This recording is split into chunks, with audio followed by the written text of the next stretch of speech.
vez mais, 600.000 florin te worden alocado para poder atender com parte de adicto na ambulante, foral de no centro da cidade, e aquilo obviamente elevar segurança, elo ba e molestar para tudo isso não que visitar no centro não e eta cria melhor straatbeeld maneira não tá yame na holandês.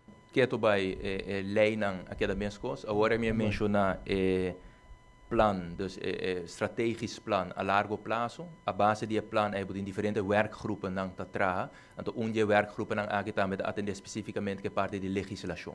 Que men maneira te conhecer processo nan legislativo te toma seu tempo, pero aspecto nan aí também tem sua atenção. Me serviço assim, que ora vou conversar com o profissional na DNVeld, met de presidência do Sr. Gibbs também do bureau ondersteuning verslavingszorg, que die motor aan het trazer project aqui que escrevi é plan aqui também para nós zorg dat conceito prueba verdade é voluntário pero é profissional não que vai tá encargar que sabe tá há training curso também com mestre executar essa aqui conceito prueba na Holanda conceito prueba também na Bonaire caminha resultado de investigação científica que mostrava também no momento que como profissional logra convencer a pessoa que o MSR de ajuda a base de tools que você tem door die training e opleiding e probabilidade que esta vai estar exitoso também em sua reabilitação está mais grande.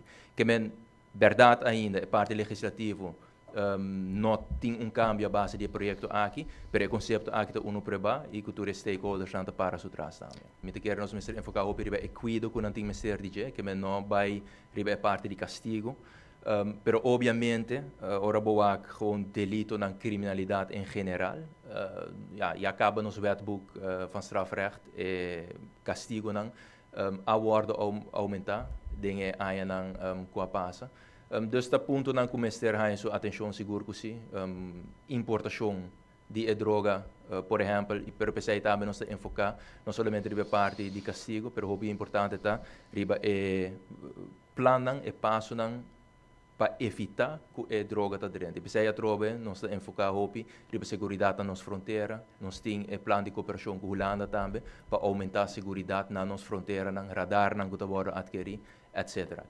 De forma é de atender de diferentes ângulos, mas especificamente, ora trata o aspecto aqui de atender que é adicto na ambulante riba caia, me quer nós me enfocar riba e cuido integral que lo por brinda na essa que temos de aqui.